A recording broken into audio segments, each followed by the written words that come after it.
I'm audio description writer Justin Soule, and you're listening to the Audio Description Narrators of America Know Your Narrator series, Beyond Your Narrator episode. Today, we're very happy to have Empish Thomas, the blogger creator of the Triple E blog. Thanks for joining us. Thank you for having me. I'm glad to be here. I'll first off say what I love about audio description, that it exists. Because there was a time when it didn't, or at least I'll say for me, there was a time when I didn't know it existed. I didn't come into audio description until 2014, but from my understanding, it was out there before that. I didn't know about it until then, but it was there before. And when I came across it and really began to get a good understanding of it, it opened up my world tremendously. The funny thing about it was that I didn't watch movies, which is how I came across it, was I started going to the movie theater. I was not a movie theater person for a lot of different reasons, but the ability to have audio description was a big part of it. I was not able to follow the screen, or I'm thinking it's one thing and then I find out later it's something totally different, which really was disappointing. So why pay the money, time, and energy to watch a movie I can't really follow? So when audio description became available and I could go to a movie and watch it and follow it, it opened up a lot of doors for me to be able to be entertained, to enjoy a film, to engage with friends and other people, to keep up with what's currently happening as far as what's trending, pop culture, and that kind of a thing. So now I'm full force in it. I'm a big movie fan. I keep up as much as I possibly can with what's happening in that arena. And I absolutely love it. I advocate for it, encourage any and everybody to take advantage of it as much as they possibly can.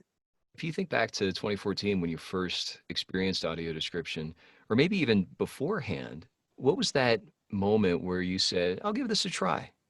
I think it actually started with television too. I was watching one of my favorite television programs, which I realized how much I was missing without the audio description. I love Law and Order. Dig Wolf, I love him. So Law and Order, Cold Case. Anyway, but my favorite one is Law and Order SVU. So I would watch that every time it came on. I kept up with the series and the running episodes. And then one night I was playing with my remote or something, and the audio description flipped on. And I was hearing this extra voice in the room. And I was like, what is that? And all of a sudden, like, okay, prime thing happened. When the show first comes on, there's all of these scenes of different things happening, different images. I never knew that was there when the intro music is coming on. That's all audio described. And I was like, oh my God, I didn't know that there was this scene of this woman with her head down crying, or this scene of this person on the jury bench. And when the person starts audio describing the pictures of the detectives in this stern looking face that they have all in their camera shots, I said, oh, I never knew any of that was there.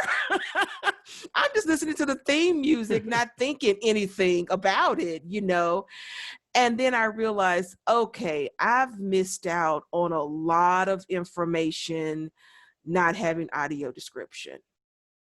And that's when I realized, okay, I've got to rethink my thoughts about television. I got to rethink my thoughts about a whole lot of stuff. And that's when I began to start really, I don't need to be passive about this anymore, or apathetic, or just whatever about it. I want to educate myself on it, learn about it, and start figuring out ways to access it more, and start pushing the envelope to get more of it to come through my television. And it syncs up so well that you stumbling on the audio description and finding that the experience was not disappointing, that you were able to follow along. And that word you used a few times, education, that ties in really directly to your Triple E blog. That I'd love to ask you about that. Well, yeah, that my blog idea, of course, it's a play on the letter E, which is my name. And part of that is because people tend to spell my name wrong. I get all kind of interesting spellings of my name for obvious reasons. I have a very unusual name. So I was thinking about my career and where I've come from and where I want to go and what I'm good at and what I can do and what I'm passionate about and what people know me as. So all of those things were germinating in my mind when I started to put this idea together of this blog. And education was one of the things that kept popping up. And of course, that begins with the letter E. And then I thought about, well, I don't want to just educate people because I want it to be interesting and fun. And so then that's where the enlightenment part came from, to kind of make it a little, a little jazzy, entertaining and stuff like that. But then I also wanted people to feel empowered too, which is another E, so that when you read this information, you can walk away and be able to do something with it. Whatever you want to do with it, that's up to you. But you can walk away knowing, okay, I've got this information. I've been, somewhat entertained or enlightened about it. And now I feel stronger. I feel empowered. I feel like I can go out and do things. I can take care of myself better or have more confidence or more self-determination, or I can help somebody else maybe, or whatever that is. And people had told me that I had invoked all of those things in them when they read my work before in other places and spaces. So I thought those three words would best kind of relay what I wanted to communicate in the most meaningful kind of way. And then of course the E, that's where I got the triple. So it all kind of came together like that. And I remember our first conversation, however many years or a year ago, when Mm-hmm. those words educate, empower, and enlighten, as we connected, I'm a cited narrator for audio description, and I was educated and enlightened and empowered just by hearing your perspective and what you wanted within audio description. It's had a direct effect on my own performance. Where I was thinking about our conversation today and how this interview is that with your blog, Educate, Empower, and Enlighten, with that focus, I'm noticing a parallel to our audio description audiences also experiencing those triple E's, in the sense that right now the conversation seems to be going past just let's have more of it, but also let's have quality audio description. Let's have excellent audio description, that has a direct impact on our audio description audiences. Can you talk a little bit about that quality and excellence as far as your experience goes? Yeah, I sure can. And I definitely agree with where you're going with that, because I think initially I was a part of that group too, where I was just so happy that it existed, like we talked about at the beginning of the conversation. But then as time has progressed, because, okay, that was 2014, now it's 2020. So we're talking about what, 6 years. And now I'm, demanding a little bit more and wanting more out of the experience than just, oh, I'm just so grateful, So now I'm looking at it with a little bit more critique, I guess I should say. I've actually taken an audio description workshop training class. So I've learned a little bit more about what happens on the back end a little bit. I'm not a audio description expert. I still approach it from a consumer perspective, but I am paying attention a little bit more. So when I go to a movie or watch a television program with audio description, I am watching it for the entertainment purpose, but I'm paying attention to how they audio describe the content. Case in point, I was looking at an audio described film last night. There were characters in the film that were people of color, but none of that was audio described. I know that there's a lot of conversation buzzing around about how does that work? Should we describe? We're not sure. Is that going to be offensive? we don't know the person's race or ethnic background, to put that in there, so forth and so on. But I'm a person of color. And so that is important to me. I want to know if there are Black people in the movie. I want to know if there's Asian people in the movie, or Latino people in the movie, or what have you. And I sat there watching this film trying to, I was trying to guess, and I couldn't really tell. I kind of thought maybe, yeah, that person might be, but I don't really know if they are. The name, well, kind of, sort of, kind of told me. It was just a whole lot of questions and confusion about that. But it would have been great to have some kind of definite conclusion to that. Another piece of the I guess the other side of the coin of that is narrators of color.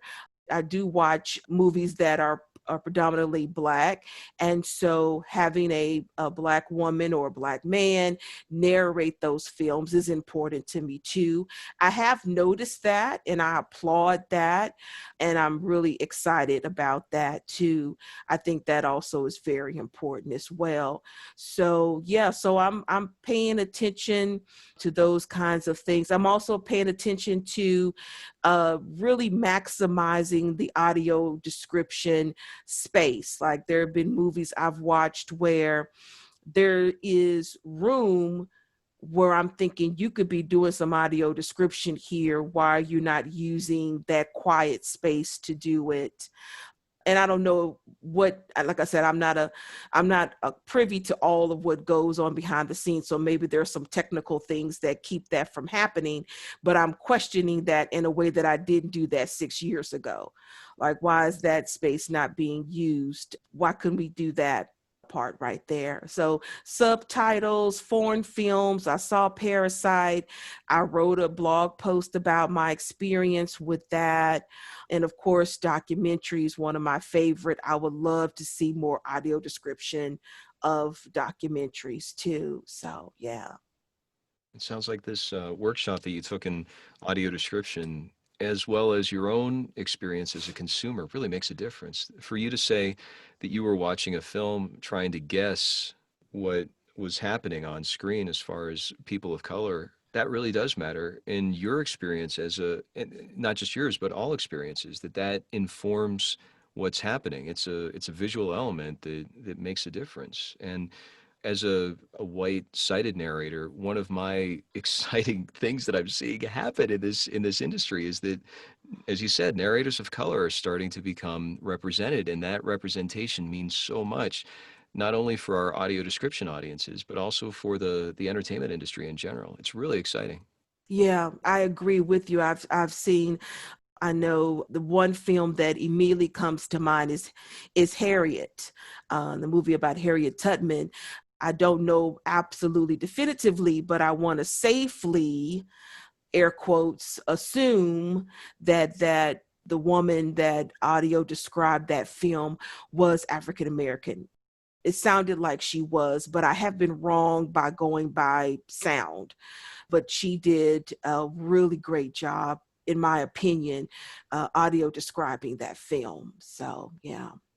That's great. And that representation is coming from access to the opportunities in the entertainment industry. And it sounds like such a great change, a great shift that's happening, simply for the representation to be much more accurate.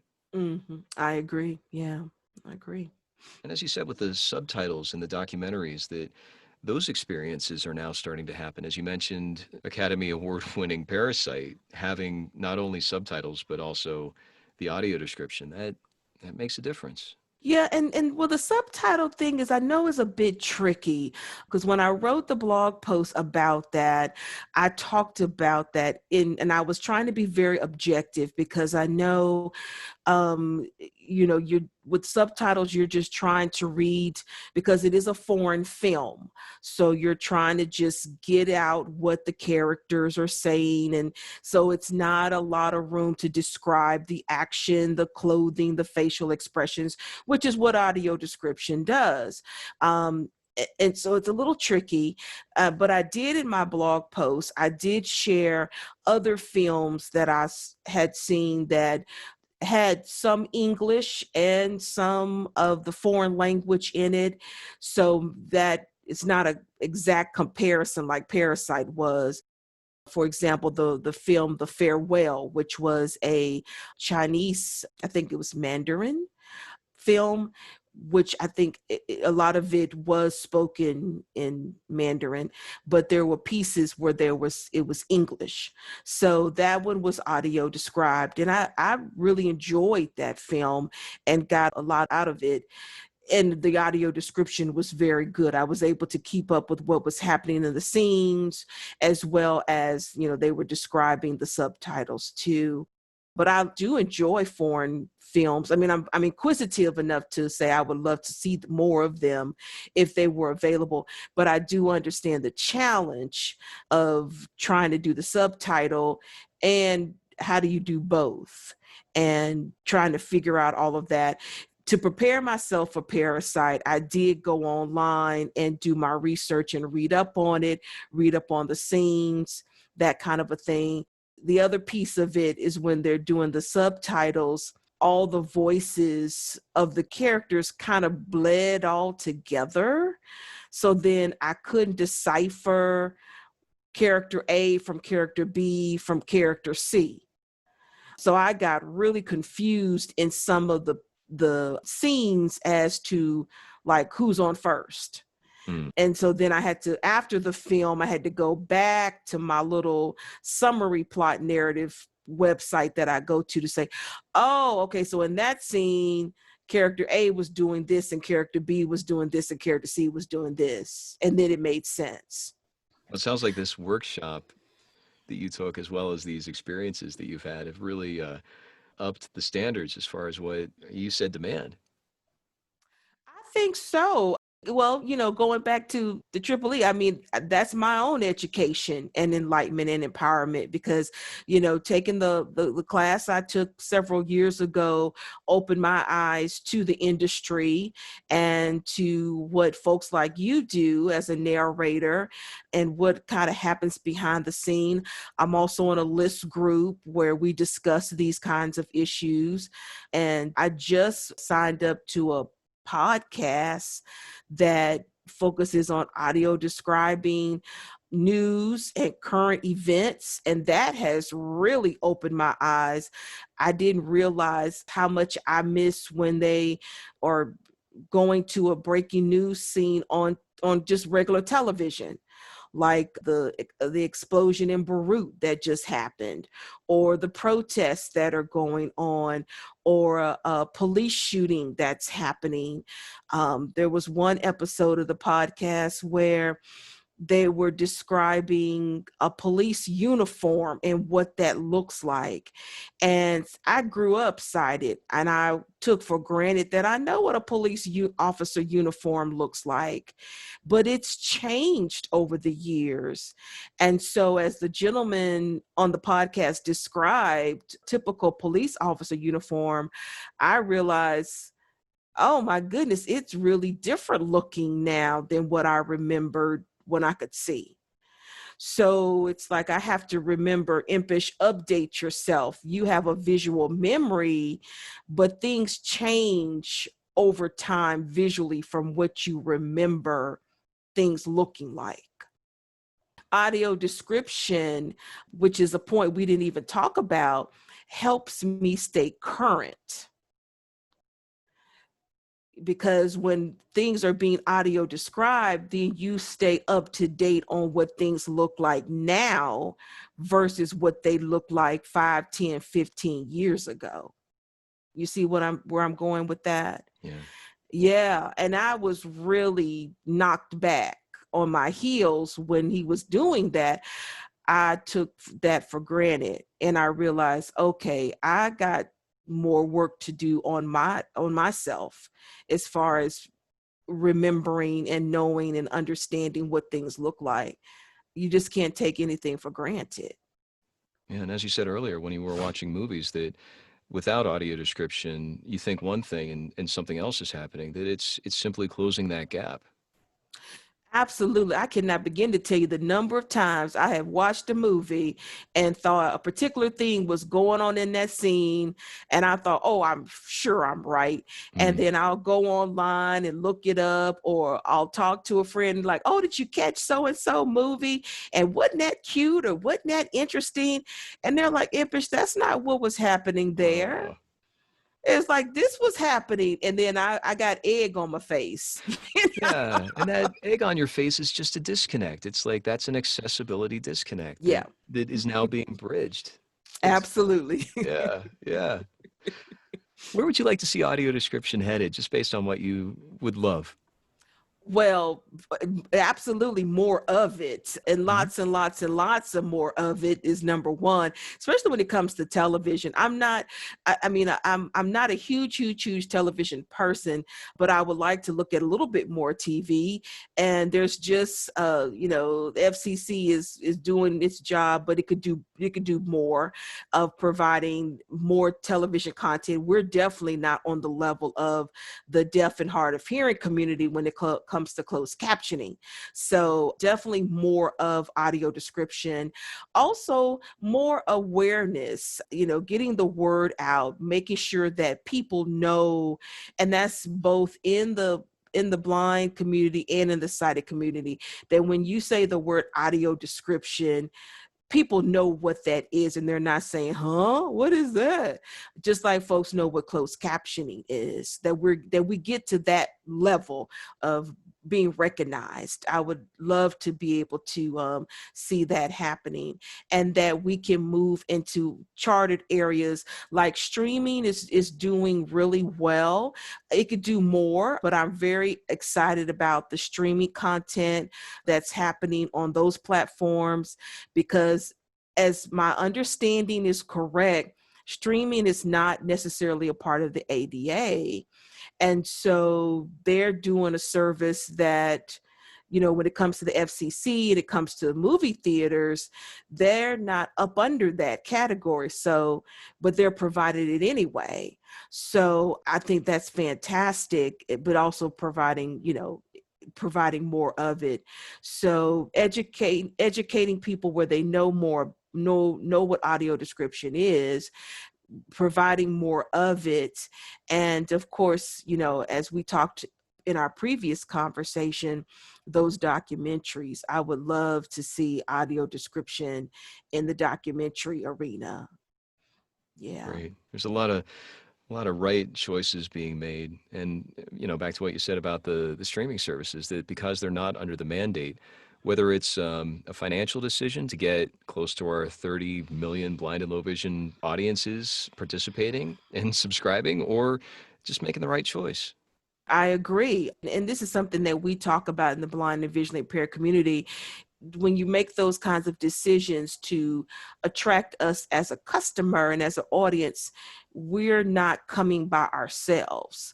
We're coming with our friends, with our family, with our children, with other people. Same thing when we go to the movie theater or what have you. We're watching your programming with other folks. And so you bring those other people into the room as well. And then you also draw an audience that you may not even know or recognize. I've known people who are not blind and visually impaired that get a kick out of audio description because it helps them to, this is an offshoot group, but it helps them to be able to maybe multitask. They can do some other things and listen to the TV while they do something else.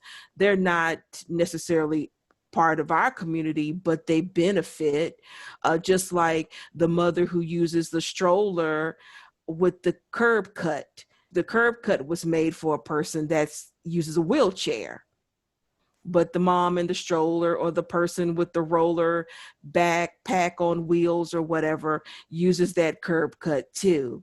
So you're going to find other people that will benefit from things that the service was not the original audience, that kind of a thing. Well, based on that, it sounds like I can update my number from nearly 30 million to include other people and the benefit of multitasking. Let's say it's 100 million. Well, that's how. Well, sometimes that's what you do when you want to push that, push that envelope a little bit, and Sure. when you're trying to get the get the word out a little bit more. It's like you got other potential people there too that could benefit from your, from your service and stuff like that that you don't even know that are in the background there. Yeah. Yeah, we're So. laughing because we know it's true. It's Absolutely, absolutely.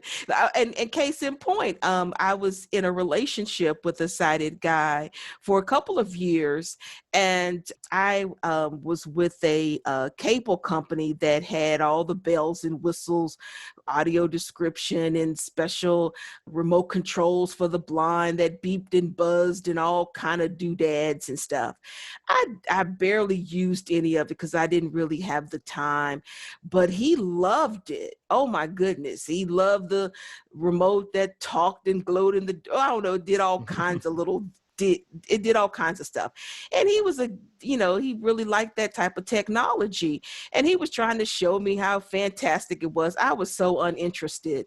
Now it was made for me. All of this advanced technology for the blind was made for me, but the blind person is uninterested. The totally sighted person is like rocking it out. Oh, Empish, this thing glows in the dark and I can sit in the dark and watch TV and I don't have to go and get my glasses and turn on the blah, blah, blah, blah, blah, blah, blah. And I was going to, change out the remote or do something different with the plan. And he was like, oh, no, you don't. We're going to leave it just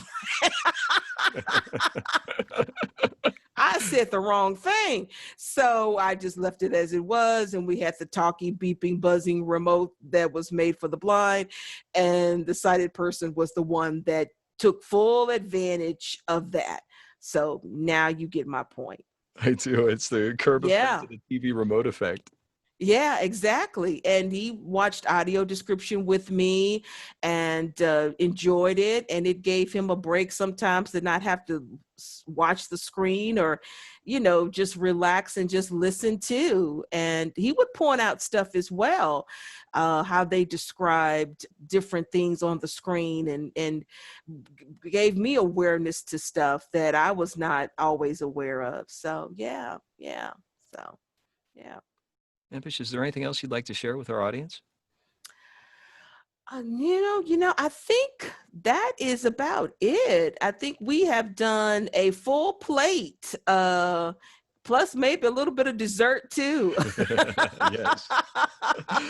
How can people follow you, Empish?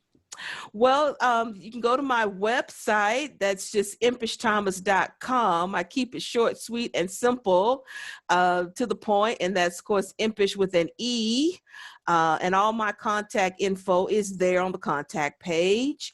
And my blog is also there, so you can follow and like me as well. I'm also on Facebook and also on LinkedIn. Of course, you can find me on both of those social media platforms by just plugging in Empish Thomas, and I'm there as well too. So, yeah. Thanks so much for joining us. Absolutely. Thank you for having me.